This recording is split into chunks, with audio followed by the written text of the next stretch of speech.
Podcast Finestra, cultura financiera.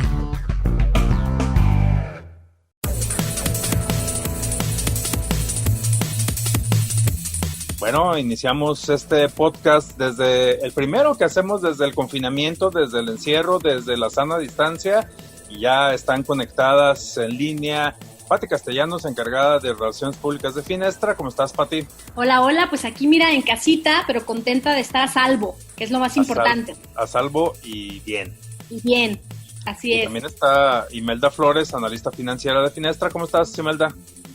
Muy bien, también igual encerradita en casa, manteniendo mi sana distancia hoy más que nunca. Pues eso es saludable para todos los que estamos involucrados en este podcast. Y el día de hoy, bueno, vamos a hablar de finanzas, de economía, de muchas cosas que a mucha gente le están preocupando.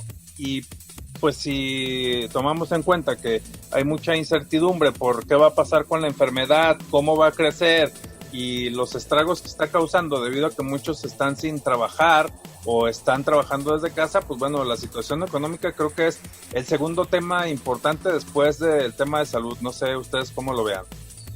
Totalmente de acuerdo. Las cifras sobre todo en Estados Unidos, que las cifras de desempleo están visiblemente más accesibles. Estamos hablando que hasta la semana pasada había 20 millones de desempleados en Estados Unidos. Entonces, aquí en México solamente se habló que durante el primer trimestre del año había una reducción de alrededor de 20,000 puestos de trabajo comparándolo con el trimestre anterior. Pero aquí está un poquito más difícil, o estará un poco más difícil comparar las cifras exactas del desempleo en México, porque el 50 y pico % de empleados que hay en México son no oficiales. Entonces es un gran tema muy difícil de medir, solamente pues al tanteo podríamos decir cuánto podría subir el desempleo y sobre eso decir más o menos cuánto puede afectar, cuántas familias podrían dejar de obtener ingresos, pero sí lo vamos a ver al final con las cifras del PIB, que ya todo el mundo está pronosticando que va a haber una contracción económica importante, no nada más en México, sino también en otros países. Y ahorita que tocabas el tema, Imelda, del desempleo y de cuánta gente trabaja en la economía informal, pues nada más un dato. El gobierno del estado de Jalisco hizo un plan para apoyar a personas que se autoemplean o que están en en los empleos informales, y pues de los 80,000 apoyos que iban a entregar, recibieron 530,000 solicitudes de personas que están buscando esos apoyos. Nos damos una idea de que en Jalisco por lo menos 530,000 personas están en esta situación, y pues más o menos vamos dibujando el panorama de cuánta gente está afectada por la crisis sanitaria.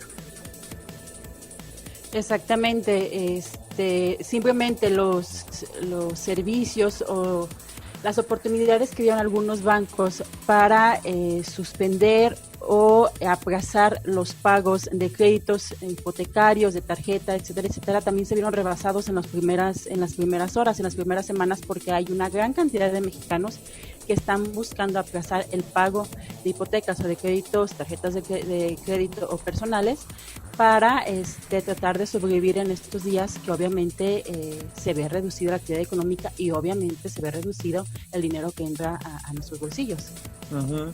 Y este mes en Informe de Finestra.mx tratamos el tema del PIB en el 2019, y esto que platicabas, Imelda, de las proyecciones, de los pronósticos de la baja, no solamente en la economía mexicana, sino de todo el mundo, pues nos indica que vamos a tener un PIB en negativos, de acuerdo a lo que se está proyectando. Completamente será negativo. Fondo Monetario Internacional dijo que alrededor del 6.7 sería la contracción de la economía de México.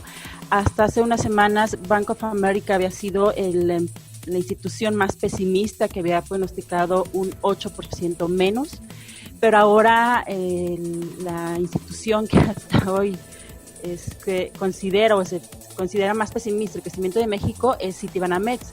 Ellos creen que la economía de México caerá 9% durante este año. 9% es mucho más que lo que cayó durante la crisis que se vivió en 2008-2009 en repercusión de la crisis que inició en Estados Unidos, de la crisis subprime. Entonces, será difícil, pero en cuestión de medición, hasta que no tengamos datos reales, o hasta que lo estemos sufriendo realmente en unos meses más, vamos a poder percibir tal cual como es la realidad en el país.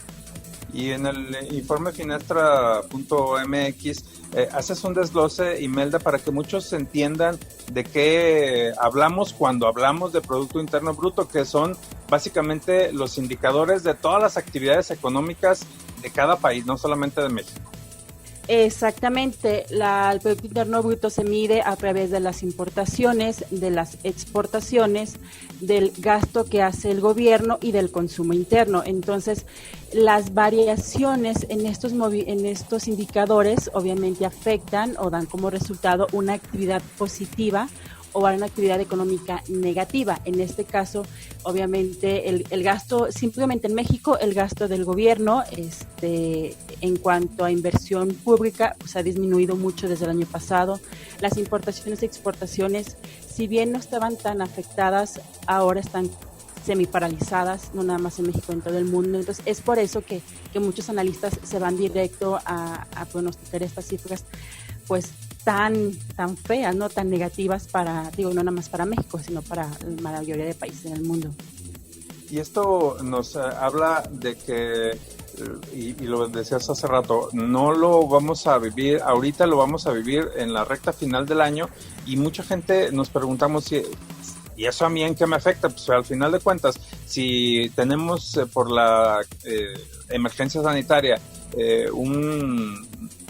una serie de medidas en las cuales implica el cierre de empresas de actividades no esenciales, esto es todo lo que no sea alimentación y sea salud, y además distribución de productos de consumo elemental para mantener a las personas ahora sí que con vida, pues vemos que hay una afectación importante, y que directamente, si se deja de producir durante pues ya prácticamente 2 meses y medio, pues todas las actividades relacionadas se van a contraer, y no sé si hablemos también de que se puedan colapsar. Pues mira, recordemos que la actividad económica es un ciclo. Entonces, ahorita estamos viendo la parte baja. Específicamente, ¿cómo lo vemos? Si hay una menor actividad económica, o si una empresa considera que va a vender menos, empieza a despedir a su planta laboral. Eso ocasiona que, obviamente, si yo estoy incluida en ese recorte, voy a tener menos ingresos, o de plano no voy a tener ingresos para vivir los próximos días. Eso quiere decir menor consumo. Aquí hay un tema importante que a muchos podría salvar, siempre y cuando tienen considerado el tema del ahorro. Si yo soy una persona que me corrieron del trabajo o me recortaron mi salario porque hay menores ventas por esta crisis, pero tengo un ahorro en casa porque desde hace tiempo, o en alguna inversión porque desde hace tiempo estoy consciente que tengo que ahorrar, pues a lo mejor esas personas van a sufrir un poquito menos, ¿no? Están conscientes y previeron desde hace mucho tiempo ese ahorro. Bien pudo haber sido para unas vacaciones o para cualquier otro tema, pero tienen un ahorro, y aquí es la importancia de lo que siempre nos menciona Pati. Sí, y que lo hemos venido comentando a lo largo de estos podcasts, ¿no, Pati? Que es fundamental, es vital que todos tengamos esta cultura del ahorro, que por cierto en este número de Informe Finestra.mx pues se habla de los niños, ¿no, Pati? Desde cómo desde la infancia pues hay que fomentar estos buenos hábitos para que en un momento dado que haya crisis como esta, pues bueno, no nos agarre desprevenidos. Totalmente de acuerdo, es que ese es el tema. Invitar a nuestra vida a que sea normal y a que sea un tema del día a día, el empezar a ahorrar siempre, el estar prevenidos. Lo hemos platicado, como bien lo dices, en muchos podcasts en este espacio, porque el prevenir no es esperar a que venga una pandemia para que nos haga reflexionar y decir, chin, mis amigos de Finestra tenían razón, o mi papá, mi mamá tenía razón. El prevenir es siempre, porque hoy puede ser una pandemia, pero mañana puede ser un accidente, una enfermedad, puede ser un altercado, puede ser cualquier otra cosa. En la vida siempre nos vamos a topar, queramos o no queramos, con cosas que no podemos controlar. Eso es un hecho. Entonces, si estamos conscientes de ello, muy probablemente nos vamos a poner las pilas, tener ese fondo de contingencia que es súper importante y vital, hacer ahorro a corto, mediano, largo plazo, planear, enfocarnos. Y como bien lo dice Imelda, si hoy por hoy muchas personas están quedando sin empleo o les están recortando salarios y me hubiera preparado, pues no estaríamos en las mismas circunstancias, porque sí habría que recortar gastos, sí habría que estirar un poquito más el dinero, pero tendrías para comer y para pagar tus gastos fijos, que es lo más importante, y tus necesidades básicas, en lo que la economía se vuelve a reactivar.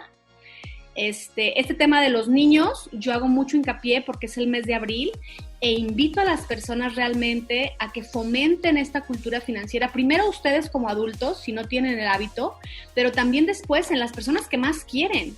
Y todos los adultos que tenemos hijos decimos que nuestros hijos son la mayor bendición que tenemos. Bueno, si es la mayor bendición que tenemos y lo que más quieres, de verdad es importante que empieces a quererlo más educando mejor.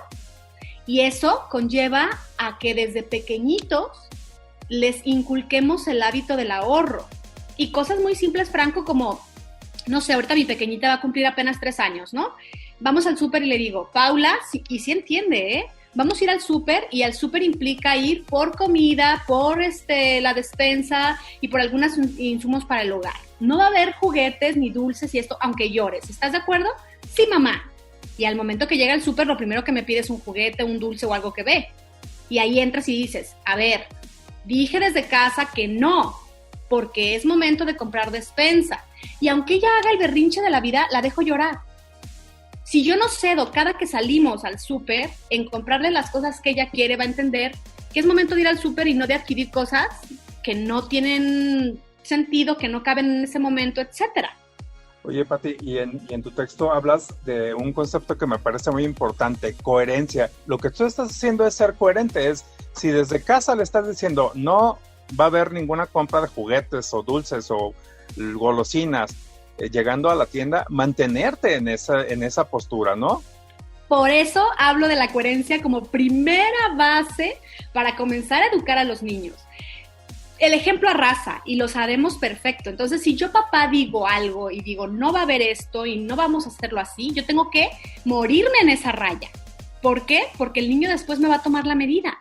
Y con el dinero es, bueno, desde que saben que el dinero compra cosas, ellos piden y piden y piden y se les hace muy fácil. Porque ellos piensan que nace de los árboles o que te paras en el cajero automático y te da dinero, pero no entienden el proceso del por qué el cajero automático te está dando dinero. Es tu responsabilidad como adulto explicarles.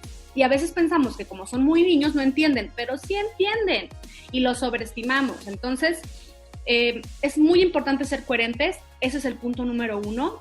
Hay que incentivarlos a darles domingo a que se ganen las cosas. Ojo, muy importante, no los premies por las obligaciones. Si tus hijos van a la escuela, tienen la obligación de hacer tareas, obtener buenas notas y demás. Si en tu casa tienes reglas y los niños van a tender su cama, no los puedes premiar por tender su cama. Los debes de premiar por cosas extras. Que si te ayudan a lavar el carro, que si sacan la basura, que si hacen alguna actividad extra que no les corresponda, los puedes premiar, incentivar con dinero. Puedes tener un frasquito, un botecito, que sea como los incentivos, ¿no? Y ellos van a ir sintiéndose muy emocionados cada que ganan ese incentivo. Y después tienes tú que enseñarles a gastarlo, a repartirlo, a ahorrarlo. Hay niños que tienen objetivos, me quiero comprar una bici, es un objetivo a largo plazo, y decirles, bueno, a lo mejor tu domingo lo puedes dividir en 3, una parte te lo gastas, otra parte para tu bici y otra parte para otra cosita que es más a corto plazo, ¿no? Pero es un hecho, Franco, que nosotros como adultos nos corresponde querer más a nuestros hijos siendo un poquito más puntuales con su educación. Y en este caso, específicamente la educación financiera. Y esto me lleva a pensar, Imelda, en si Pati le estuviera hablando a conocido presidente en estos mismos términos, pues otro panorama nos pintara, ¿no? Pati, a cualquier analista financiero que esté consciente del exterior.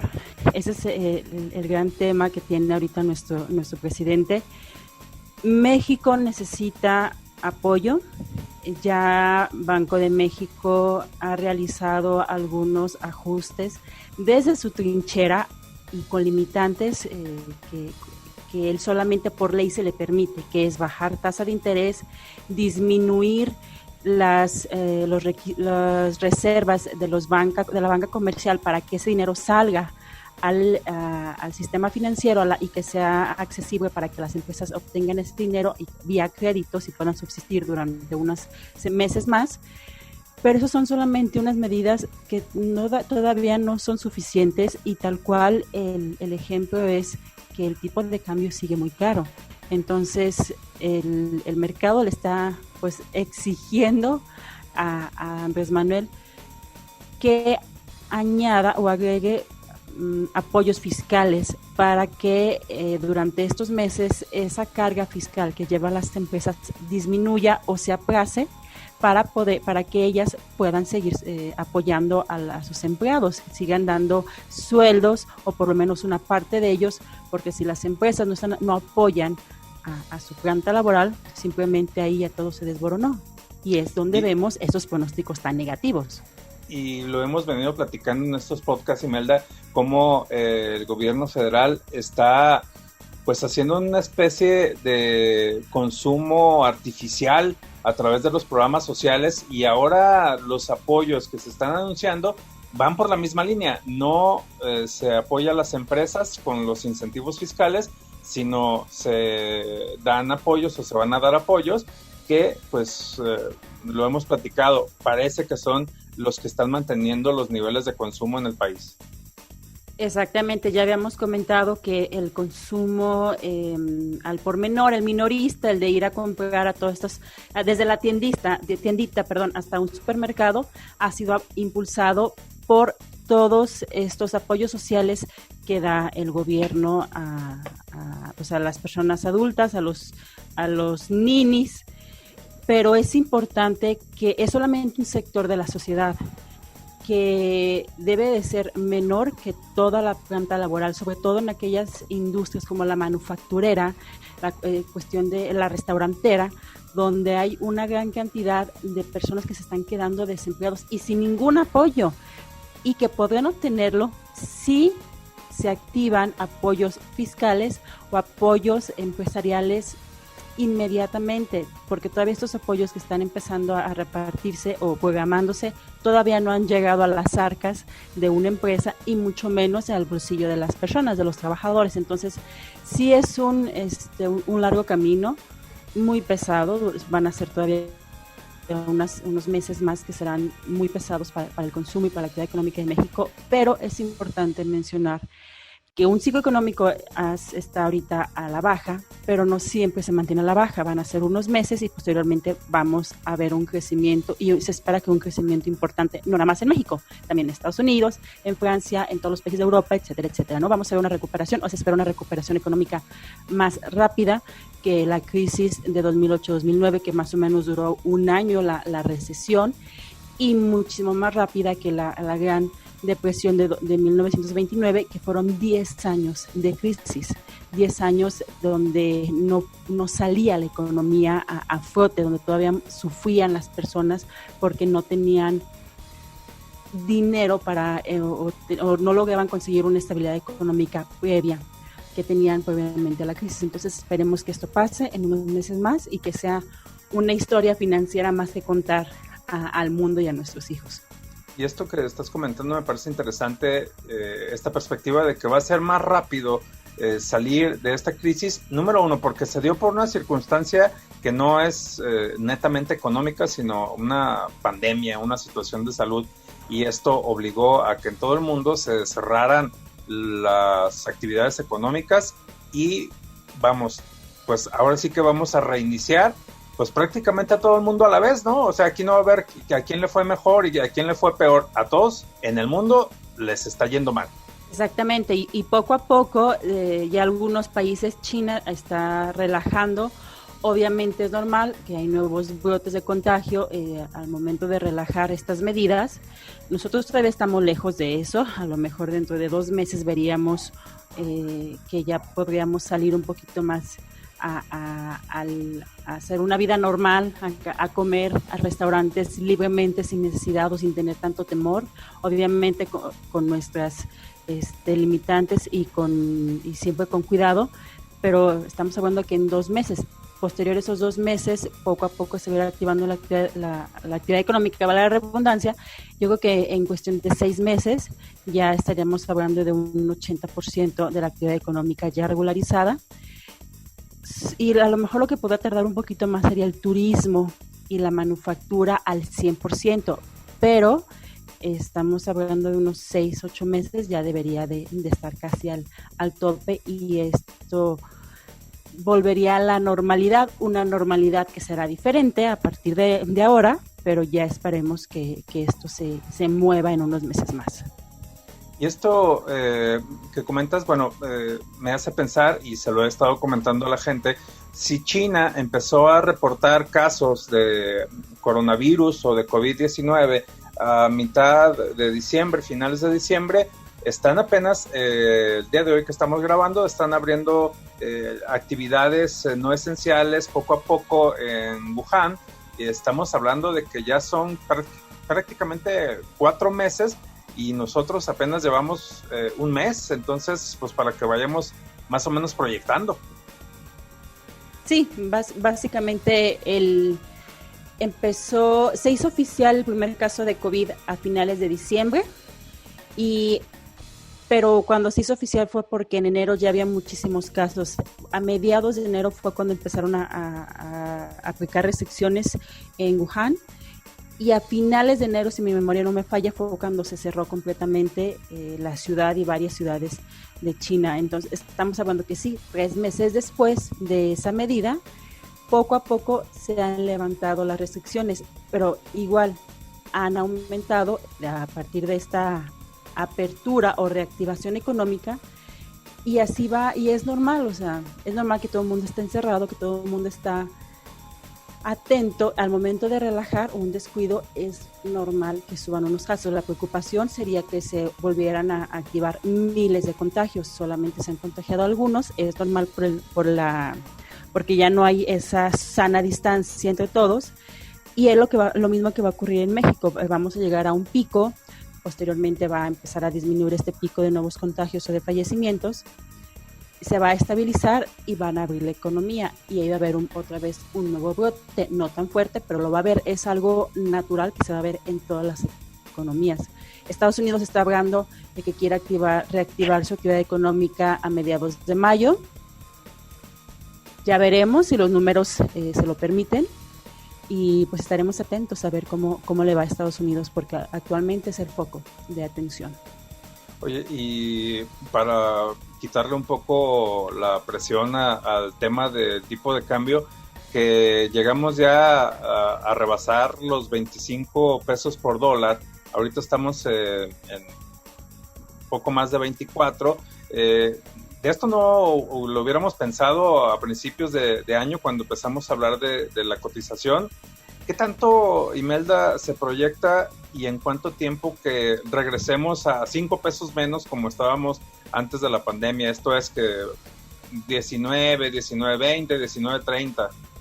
¿Sabes? No hay como una fecha o un plazo. Un plazo, pero yo esperaría, ya se estabilizó, que eso es importante, porque hace unas semanas vimos fluctuaciones muy fuertes del tipo de cambio, aumentos de un día para otro de más de 100 centavos cada día, y un día era subir muchísimo, otro día era bajar, y una cifra similar, y era la volatilidad que estaba al tope, a su máximo. Esa volatilidad ya bajó, pero aún así el tipo de cambio no ha bajado, porque las condiciones económicas todavía no son buenas o aceptables en México y en el mundo. A esta crisis del COVID se deriva la caída del precio del petróleo, que todavía nos está presionando muchísimo. Ese es un factor que continúa pegando al tipo de cambio. Otro factor es esta falta de apoyos de Andrés Manuel hacia el empresarial mexicano. Obviamente también es un factor que debilita la percepción de México, del peso mexicano ante inversionistas extranjeros. Entonces, esas condiciones, mientras que no mejoren un poco, pues simplemente el tipo de cambio va a estar arriba de 23.50. ¿Cuánto más puede bajar? Pues tienen que arreglarse primero esos temas, y ya quisiéramos que en unos meses más ver un tipo de cambio en 21, y yo creo que ya estaríamos relajados, se podría decir. Pues la fabulosa aplicación nos está diciendo que el tiempo se está acabando, y nada más, Pati, para todos aquellos que nos escuchan regularmente, ¿qué pasa ahora con las charlas? La asesoría de Finestra sigue. Sí, estamos buscando la manera de seguir asesorándolos vía la tecnología.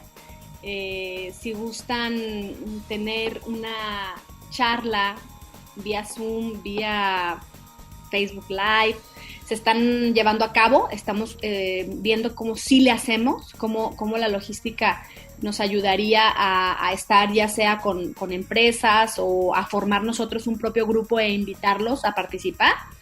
Todavía no lo tenemos muy claro, pero sí se van a hacer. Entonces, la que ya está pactada es la del 20 de mayo. Vamos a invitar vía ahora sí que redes sociales y demás, para que se metan a esta liga y puedan tener pues la charla que hemos estado dando, ¿no? Vamos a tener que cambiar las circunstancias de seguir trabajando, pero queremos seguir haciéndolo. Entonces estamos buscando la manera del cómo sí le hacemos. Así es, al final este tipo de asesoría en este mar de información y de tiempos cambiantes es muy importante. Entonces me parece interesante que no se interrumpa, y bueno, hay que estar al pendiente de todas las redes sociales de Finestra, que son en Facebook es Asesores Financieros, y en Instagram Finestra MX. No, perdón, o sea, ya la falta de, discúlpenme. El encierro. El encierro. En Facebook es Finestra Cultura Financiera.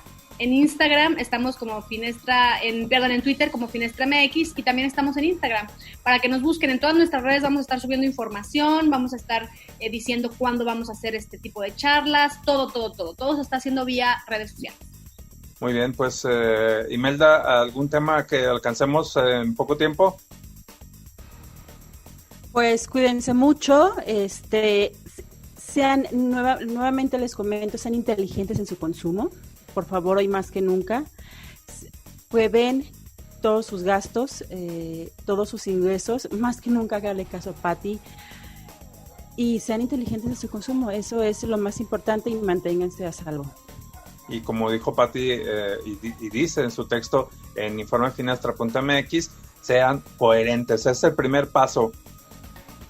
Totalmente de acuerdo, sean coherentes, el ejemplo arrasa, de la manera en que tú te comportes y que tú lo hagas, tus hijos te están viendo, las personas que te aman te están viendo, entonces ese es el primer paso.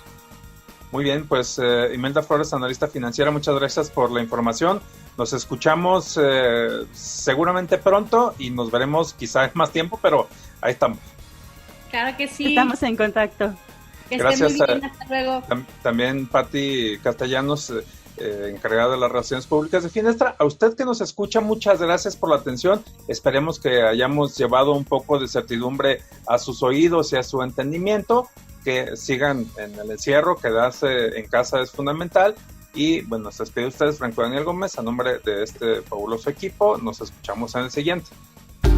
Esto fue Podcast Finestra, Cultura Financiera.